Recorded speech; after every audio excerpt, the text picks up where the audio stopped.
अभी आप जब बात कर रहे हो array, class, interface and enum की, ये सारे चैप्टर्स है, तब हम इसे इन डेप्थ देख लेंगे। अंडरस्टैंड? ये सारे के सारे क्या है आपके चैप्टर्स है। कौन से? ये वाले। कौन से? एरे, क्लास, इंटरफेस, इनम, ये सारे क्या है? एक एक चैप्टर है, तब हम इन्हें देख लेंगे in depth. Now we required primitive data types. अभी हमें किसकी जरूरत है? याद रखिए, अभी हमें प्रिमिटिव डेटा टाइप की जरूरत है। ये चीज आपको ध्यान में रखनी है। So now we want to discuss about the primitive data types.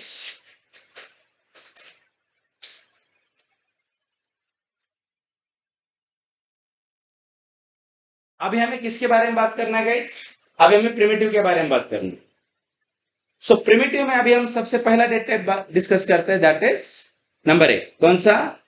Integer. इस डेटा टाइप के बारे में बात करनी है। What is the purpose of the integer data types? We can say the major purpose of an integer data type is store a non-floating values. बराबर ना? क्या गोल है इंटीजर का? तो स्टोर नॉन फ्लोटिंग वैल्यूज, मतलब ऐसे वैल्यूज को आप स्टोर करें कि जिसके अंदर क्या नहीं हो, फ्लोटिंग वैल्यूज नहीं हो। ये समझ में आ रहा है? इज इट विजिबल और नॉट? क्लियर? तो स्टोर है non floating values, it is a major goal of integer data types. Like as integer के अंदर आप क्या रख सकते हैं? एग्जाम्पल जैसे 100, 200 etcetera. Can I store 5.4 in integer? No. अगर हम स्टोर करना भी चाहेंगे तो 0.4 नहीं लेगा, ओनली 5, बट हमें उसके लिए भी टाइप कास्टिंग करना पड़ता है। हम आगे जाके डिस्कशन करेंगे। Is it clear? बट आपको एक चीज ध्यान में रखनी है, if you want to work with any data types, देखिए, if you want to work with any data type, we need to know the 4 important points.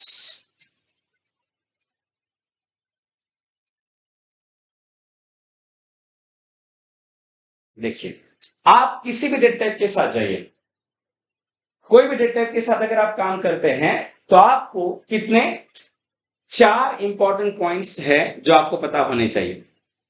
जैसे सबसे पहला पॉइंट है how to use in a code, एक। दूसरा point है memory required. तीसरा point है yes range of a data type, या इसे बोलिए value storing capacity of a data type.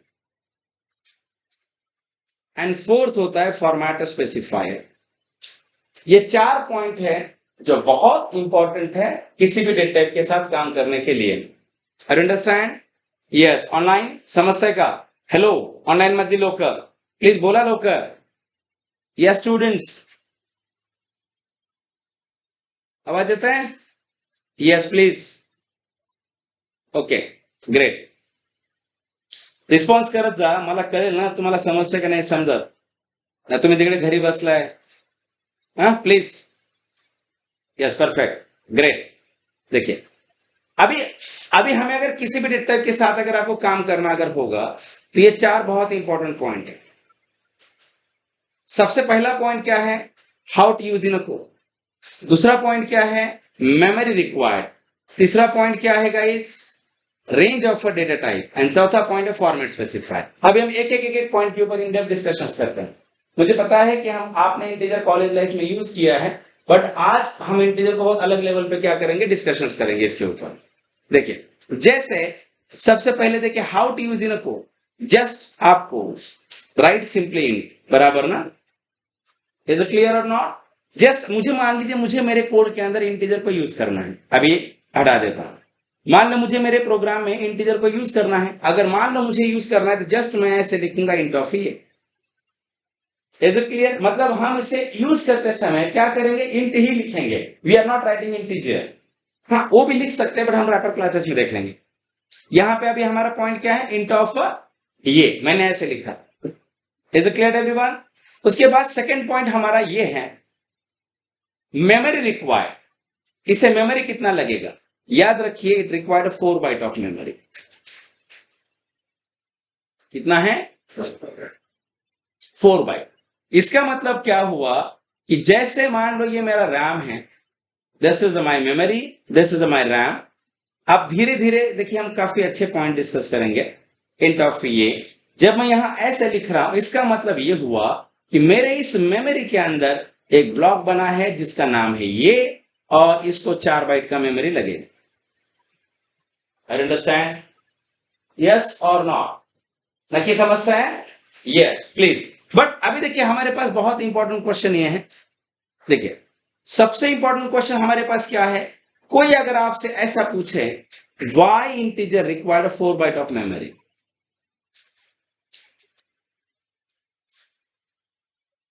Is it question और नॉट? देखिए अभी मैंने क्या कहा कि इंटीजर को कितना मेमोरी रिक्वायर्ड है गाइस, मैंने कहा इंटीजर को 4 बाइट का मेमोरी रिक्वायर्ड है। We are agree. But question तो ये आता है ना कि इंटीजर को 4 बाइट ही क्यों दिया? जैसे आप बताइए सी में इंटीजर को मेमोरी कितना लगता है? सी लैंग्वेज में इंटीजर को मेमोरी कितना है? 2 बाइट। नो, ऐसा कुछ नहीं है। देखिए why integer required 4 byte of memory, इसका रीजन ये है, ये कुछ फिक्स नहीं होता है। देखिए किसी भी डेटा टाइप की मेमोरी साइज फिक्स नहीं होती है, ये डिपेंड करती है कि कंपाइलर कौन सा है उसके ऊपर। ये चीज आपको ध्यान में रखना। जैसे why integer required 4 byte of memory, example बताता, if you think about any programming language और if you think about any data type, right, memory size of a data type is dependent on a compiler. मतलब उस language के लिए आप कौन सा compiler use करते हैं उसके ऊपर डिपेंड करेगा कि उसकी मेमोरी साइज क्या होगी। जैसे एग्जांपल बताता हूं, अगर अभी हम जावा की बात कर रहे हैं तो अभी हम जावा के लिए जो कंपाइलर यूज करते हैं उसका नाम है JIT, just in time. So JIT compiler को इंटीजर में, JIT कंपाइलर ने इंटीजर को कितना स्पेस एलोकेट किया है? 4 बाइट। कल जाके मान लीजिए जावा अगर अपना कंपाइलर चेंज करे तो हो सकता है कि उस कंपाइलर में इंटीजर की मेमोरी साइज 4 ना हो, कुछ अलग हो। एग्जांपल बताऊं, जैसे अगर हम सी लैंग्वेज में बात करते हैं तो बहुत बार हम ये कहते हैं कि सी लैंग्वेज में इंटीजर को 2 बाइट लगता है, ये गलत है। अगर हम सी लैंग्वेज में जो कंपाइलर 16 बिट होते हैं वो 2 बाइट लेते हैं, या जो कंपाइलर 32 बिट या 64 बिट होते हैं वो नॉर्मली 4 बाइट रिक्वायर्ड करते हैं। Are you understand? मतलब याद रखिए कि इंटीजर की जो मेमोरी साइज है ये 4 बाइट है, बट ये किसके ऊपर डिपेंडेंट है? यस, ये लैंग्वेज के ऊपर डिपेंडेंट नहीं होगा, ये डिपेंड किसके ऊपर करता है गाइस? कंपाइलर के ऊपर करता है। Are you understand? यस और not? Clear? It is depend on your compiler. अभी आपको अगर ये प्रूफ करना है तो देखिए हम डिस्कशन आगे बढ़ाते हैं, बट आपको ये क्लियर हुआ इंटीजर को मेमोरी साइज 4 बाइट क्यों है? आप ये मत बोले कि memory size of a data type is not dependent on a language, it is depend on a compiler used by the language. Yes और नॉट? यस। कोई अगर आपसे ऐसा पूछे can I see the memory size of a data type in a jar, ठीक है, आपने क्या कहा कि इंटीजर को मेमोरी कितना लगता है? 4 बाइट। क्या हम देख सकते हैं? यस, देख सकते हैं। आप किसी भी लैंग्वेज में देख सकते हैं। यस और नॉट? देखिए मैंने क्या कहा, can I see the memory size of data type in Java? Yes, we can see the memory size of data type in जावा।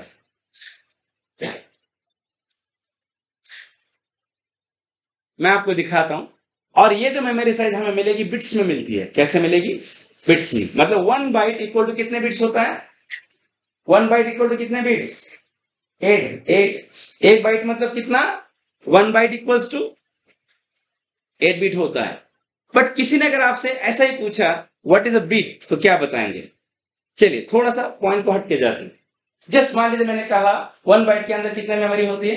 आपने कहा 1 बाइट मतलब 8 बिट होता है। बट मान लीजिए मैंने अगर आपसे कहा कि what is meaning of bit, तो क्या कहेंगे आप?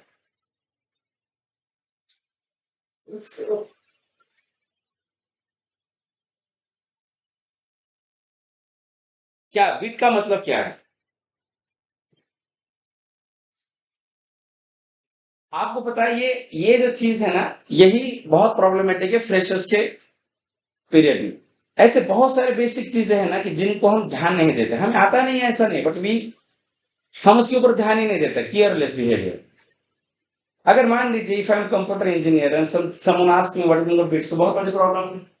तो अभी आपको पता है बट इसका रीडिंग नहीं है। बिट का मतलब it is unit of measure memory management और memory measurement, sorry what is the bit, it is a क्या, यूनिट ऑफ मेमोरी मेजरमेंट। जैसे मान लीजिए अगर हम, मुझे वेट कैलकुलेट करना है, I can calculate in kilos, but kilo कैसे बनता है, ग्राम से बनता है। So what is meaning of a gram, I can say gram is ना yes unit for weight measurement. मुझे ऑयल मेजर करना है, लीटर्स में करते हैं, बट लीटर कैसे बनता है, millilitre, who is millilitre, millimetre is a yes unit of yes for liquid measurement.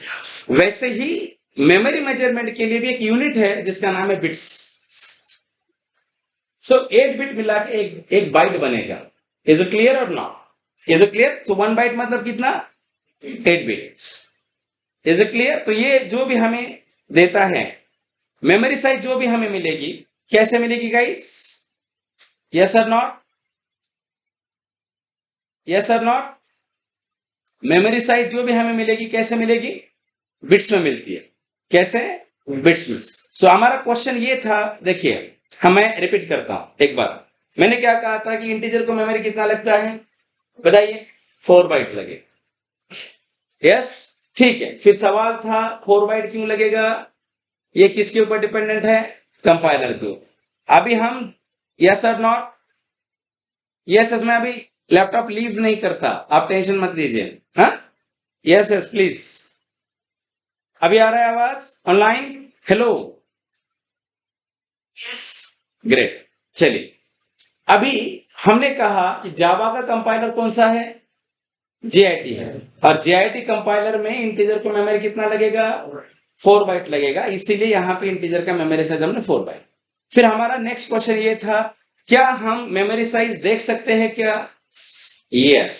तो मैं आपको कोड करके दिखाता, बट जो भी हमें मेमोरी साइज मिलेगा वो किस में मिलेगा, बिट्स में मिलेगा। कैसे मिलेगा गाइस, बिट्स में मिलता है। इज इट क्लियर और नॉट।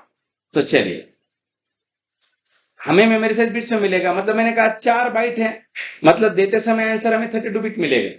यस और नॉट। चलिए मैं आपको बता दूं, अभी हम यहां लिखते हैं public class memory size app. यहां आपको क्या लिखना है, public static wide main string of x. उसके बाद यहां पे आप क्या लिखेंगे, int of yes equals integer dot size. अभी हम इसके बारे में बात करते हैं। अभी देखिए, system dot out dot println size of integer is plus of yes. Yes और नॉट, क्या लिखा हमने, मेमोरी साइज ऐप, यस और नॉट क्लास का नाम दिया है। और ये देखिए, इंटीजर नाम की जावा के अंदर इनबिल्ट क्लास है, ये मैं आपको रैपर क्लासेस के अंदर पढ़ाऊंगा, और साइज नाम का उसका कांस्टेंट है। अभी अगर आप यहां पे आते फाइल से बस, और मान लो मैंने अगर यहां पे ऐसे लिखा मेमोरी साइज ऐप डॉट जावा, यस और नॉट। सो मैं यहां पे आ जाऊंगा, फाइल को सेव एज, और कैसे अभी हमें कंपाइल करना पड़ेगा, तो कंपाइल कैसे करेंगे आप, कमांड प्रॉम्प्ट से करें, cd paste here Java C memory size app dot Java, Java memory size app कितना है 32। ये जो 32 जो आपको मिला है, ये 32 मैंने आपको बताया था, ये हु इज 32 गाइस, ये बाइट्स नहीं है। यस, परफेक्ट परफेक्ट, ये क्या है, this are my number of bits. और मैंने आपको कहा कि इसको मेमोरी कितना लगेगा, 4 बाइट। अगर मान लो मैं ये साइज डिवाइडेड बाई 8 करता हूं, सो व्हाट हैपन, यस, क्योंकि 1 बाइट मतलब 8 बिट, तो मुझे ये करना है, तो मैं यहां पे ऐसे दिखा दूंगा 4 बाइट। फाइल को आप सेव एज करें, यहां पे आने के बाद वापस से कंपाइल करते हैं, तो आपको आइडिया आ जाएगा मैं क्या करूं। कितना है, 4। Is it clear everyone. मतलब आप ये चीज ध्यान में रखिए कि we can see the memory size of data type in Java, या जावा में ही नहीं किसी भी लैंग्वेज में देख सकते हैं। सी में भी आप देख सकते हैं। देखिए, और मुझे आपको ये क्वेश्चन क्लियर करना है कि मेमोरी साइज जो भी होती है ये डिपेंड किसके ऊपर करती है, लैंग्वेज के ऊपर या कंपाइलर के ऊपर? Compiler. Perfect. Is it clear? Yes. अभी देखिए, now we have third question, range of a data type और value storage capacity of a data type. I understand? Example लेते हो। देखिए, अभी तक हमने क्या कहा, किसी भी डेटा टाइप को काम करना अगर होगा या किसी भी डेटा टाइप के साथ अगर काम करना अगर होगा तो हमारे 4 इंपॉर्टेंट पॉइंट्स हैं। आप इसे ऐसे मत कीजिए कि हम बहुत बेसिक से जा रहे हैं, बट ये बहुत इंपॉर्टेंट है। जब भी हम इनिशियल लेवल पे कॉलेज लेवल में पढ़ते हैं तो हमारा बेसिक ही क्लियर नहीं होता है, and it will hamper in your overall development. Is it clear? ये कंप्लीटली आपके कहां पे, हमारे ओवरऑल डेवलपमेंट के ऊपर ही इंपैक्ट करता है। अगर आपको सचमुच लगता है कि किसी कैंडिडेट का इंग्लिश बहुत अच्छा होना चाहिए या मैथमेटिक्स बहुत अच्छा होना चाहिए, तो उसे 10th के बाद ट्रेनिंग देने में कोई फायदा ही नहीं है। उसका 5 to 10 के बीच में मैथ के ऊपर अगर हम बहुत होल्ड करते हैं तो ऑटोमेटिकली कॉलेज लेवल पे डेवलप हो जाते हैं। वैसे ही क्यों, आप देखिए, आप कहीं पे भी जाइए, जैसे आप यूपीएससी में देखिए वही सिलेबस है, आप बैंकिंग में देखिए वही सिलेबस है।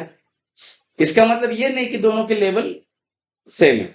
मतलब जो चीजें हम कॉलेज लाइफ में पढ़ते हैं वही चीजें हमारे कैंपस का पार्ट होता है, बट उसका जो लेवल होगा वो बहुत। इसीलिए देखिए, भले हम थोड़ा टाइम एक्स्ट्रा लेंगे but we want to cover everything conceptually, that is very more important. और आप ये जो देख रहे हैं ना, स्प्रिंग बूट, मैं आपको लिटरली बताता हूं, अगर कोर जावा के ऊपर हैंड अगर आ जाता है तो स्प्रिंग आदमी 15 दिन में सीखता है। कुछ नहीं हो स्प्रिंग के अंदर, पूरा का पूरा जावा का लॉजिक कहां पे बैठा है? कोर के अंदर ही बैठा है। लिटरली अगर आप कोर के ऊपर अगर होल्ड करते हैं, if you are master in core Java, मैं आपको लिख के देता हूं, आप 1 महीने में पूरा का पूरा स्प्रिंग के सारे मॉड्यूल पढ़ सकते हैं। Spring core, spring JDBC, spring MVC, spring, कुछ नहीं है उसमें। Spring boot is automation of spring frameworks. अगर स्प्रिंग के सारे मॉड्यूल अगर सही तरीके से हम पढ़ते हैं तो स्प्रिंग बूट, आपको स्प्रिंग बूट के लिए क्लास भी लगाने की जरूरत नहीं पड़ेगी। आप सिंपली नोट्स लेके भी कवर कर सकते हैं अगर आपका इतना ही है। मतलब हम तो डिटेल में देखेंगे, ऐसा प्रॉब्लम नहीं है, बट जस्ट बता रहा हूं। Is it clear? मतलब आप देखिए, जावा के डेवलपमेंट में जितना भी आपका कोर के ऊपर होल्ड रहेगा उतना आप जावा के अंदर अच्छा काम कर सकते हैं। इसीलिए आप 2+, 3+, 4+ भी अगर हो जाते हैं तो भी लोग आपको कोर जावा से इंटरव्यू स्टार्ट करते हैं। जितने भी लोग एक्सपीरियंस है आप उनसे भी बात कीजिए। हाँ, सिर्फ कोर जावा पूछने का लेवल क्या होगा, चेंज होगा। मतलब फ्रेशर्स को पूछने का लेवल थोड़ा अलग रहेगा, एक्सपीरियंस में पूछने का लेवल थोड़ा अलग रहेगा। इज इट क्लियर और नॉट? बताइए, क्या है ना, जैसे स्प्रिंग है, फ्रेमवर्क है, फ्रेमवर्क्स आते हैं, फ्रेमवर्क्स चले जाएंगे, ये चीज आपको ध्यान में रखिए। कोर नहीं हिलता। जैसे एग्जांपल बताइए, देखिए, जैसे स्प्रिंग के पहले स्ट्रट्स था, स्ट्रट्स 2 था, स्ट्रट्स 1 था, जेएसएफ था, उसके पहले ईजेबी था। ये बहुत सारे फ्रेमवर्क्स पहले थे, वो सारे चले गए मार्केट में, अभी स्प्रिंग आ गए। फिर स्प्रिंग ने बहुत दिन काम किया, स्प्रिंग चला गया, स्प्रिंग बूट आ गया। मतलब फ्रेमवर्क्स आते हैं, फ्रेमवर्क्स जाएंगे, तो जावा के अंदर से कोर कभी हिलता नहीं। और मुझे आपसे क्वेश्चन पूछना है, आप मुझे बताइए कोर का मतलब क्या होता है? देखिए, कोर का मतलब, लोगों का कहना है कि कोर का मतलब बेसिक है, हम यहाँ पे गड़बड़ करते हैं। कोर का मतलब बेसिक नहीं होता है, कोर का मतलब होता है सोल, आत्मा। जैसे एग्जाम्पल बताता हूं, जैसे एग्जाम्पल बताता आप देखिए, आप प्रोसेस, जब हम सीपीयू की बात करते हैं, मैं कहता हूं कि कोर i7, यस और not, core i5, dual core, क्या मतलब है इसका? What is meaning of core? ये प्रोसेसर का नाम होता है। ये क्या है? सारे के सारे प्रोसेसर। Is it clear? ये सारे के सारे क्या है? अभी कोर i7 प्रोसेसर है, मतलब एक आईसी होगा। अगर मान लीजिए, अगर आप आपके पूरे सीपीयू के अंदर से उस आईसी को उठा के फेंक देंगे तो आपके सीपीयू का वैल्यू क्या है? आपने मान लो 70,000 रुपए खर्च करके सिस्टम ले लिया और उसमें से प्रोसेसर की चीज निकाल के फेंक दी, तो आपके सिस्टम का वैल्यू क्या है? 0 है। सेम लाइक एज, इसे कहते हैं सोल। अगर जावा में से कोर हटा दिया जाएगा तो जावा में कुछ नहीं बनता है या कुछ रहता ही नहीं है। Is it clear? But now days क्या हो गया है कि people are not focusing on the root technology of the particular frameworks. ये बहुत ही, अगर आप रिएक्ट सीख रहे हो, अगर आप जावास्क्रिप्ट को रखकर आपका बहुत अच्छा होल्ड है, मैं आपको लिख के देता हूं, आप रिएक्ट 1 महीने में सीख सकते, कुछ नहीं उस रिएक्ट के अंदर। अगर आपको जेएस के अंदर पूरा होल्ड है तो आप रिएक्ट भी कर सकते हैं, नोड भी कर सकते हैं। इन दोनों का रूट क्या है? जेएस। जावास्क्रिप्ट बहुत रूट है, बट आपको उस लेवल पे क्या करना है? प्रिपेयर करना है। बट नाउ क्या होता है कि बात करते तो ऐसा नहीं होता, मतलब आप वो चीज को ध्यान में रखें। इसीलिए हमें कोर को इतना इंपॉर्टेंस देना है। Is it clear? क्योंकि इसके ऊपर ही बाकी की सारी चीजें क्या है? डिपेंडेंट है। ये चीज आप ध्यान में रखिए, that is very more important. Clear? अभी देखिए, मैंने आपसे क्या कहा कि इंटीजर को मेमोरी कितना लगता है गाइस? चलिए हमारे टॉपिक पे आते, कितना लगता है memory? 4 byte, that is 32 bits. अभी हमारा तीसरा पॉइंट है range of a data type और value storing capacity of a data type. आपके डेटा टाइप का रेंज क्या है? अगर आप इंटीजर डेटा टाइप अगर आपके कोड में अगर आप यूज करते हैं, याद रखिए, अगर आप आपके कोड में इंटीजर नाम का डेटा टाइप यूज करते हैं तो इसमें आप कितने वैल्यूज को रख सकते हैं? तो इसकी जो रेंज है, ये रेंज इसकी जावा के अंदर आती है -2147483648 2147483647 आती। अभी आप इसे याद मत रखिए, मैं रेगुलर पढ़ाता हूं इसीलिए मुझे याद है। अगर आप इसे याद रखेंगे तो प्रॉब्लम खड़ी हो जाएगी, हमें रेक्टिफिकेशन मोड में कुछ भी नहीं करना। अभी हमारे पास सबसे इंपॉर्टेंट क्वेश्चन ये है, how this range is calculated? Yes or no? Yeah, why this range of integer? अगर आपने कहा अगर हम इंटीजर डेटा टाइप के साथ काम करेंगे तो मैं माइनस में इतने वैल्यूज को ले सकता हूं और प्लस में इतने वैल्यूज को ले सकता हूं। तो सवाल यह आता है कि यह रेंज आया कैसे? आर गेटिंग माय पॉइंटर में? यस और नो? अगर आप इसे ऐसे पूरा का पूरा मगअप करेंगे तो हो सकता है कि 2 महीने के बाद भूल जाएंगे। अंडरस्टैंड माय पॉइंट और नो? सो सवाल क्या है, अगर इंटीजर का रेंज इतना है तो क्यों है? बट देखिए, एक चीज हम डिस्कस करते हैं, हे नक्की समजायला तुम्हाला का बाउन्सरच मारतोय? नाही, खरंच सांगा, लास्ट बोलत जा जरा, बोलत जा। हा, पक्का ना? ऑनलाइन? Yes sir, yes. आणि थोडं बोलत जा जरा, चांगलं राहते क्लास बघा। काय तुम्ही एक गोष्ट लक्षात घ्या ना, या फॉर्म मध्ये 3 स्टेज असतात, कीर्तन, सभा आणि लेक्चर। अरे लिटरल, आता कीर्तनाचं मिनिंग काय? एका माणसानं बोलायचं, खालच्यानं लय त्याला टाळ्या वाजवायच्या, हसायचं, रिस्पॉन्स नाही करायचा। सभेचा अर्थ काय? तुम्हाला समजो नाही समजो, पटो नाहीतर नाही पटो, टाळ्या वाजवायच्या। लेक्चरचं मिनिंग काय असतो की मी जर तुम्हाला बोलतोय ना तर तुम्ही मला काय करायचं? रिस्पॉन्स करायचा, म्हणजे मला ते कळेल ना की तुमचं काय चालू आहे। नाही समजलं सरळ सांगा, नाही समजलं आपण ते रिपीट करू। कारण काय होतं ना, आपण खूप बारीक बारीक बारीक गोष्टी बघतो ना, मग त्याच्यामध्ये प्रॉब्लेम काय होतं, कधी कधी कॉन्सन्ट्रेशन हलण्याची चान्स मॅक्सिमम राहतो।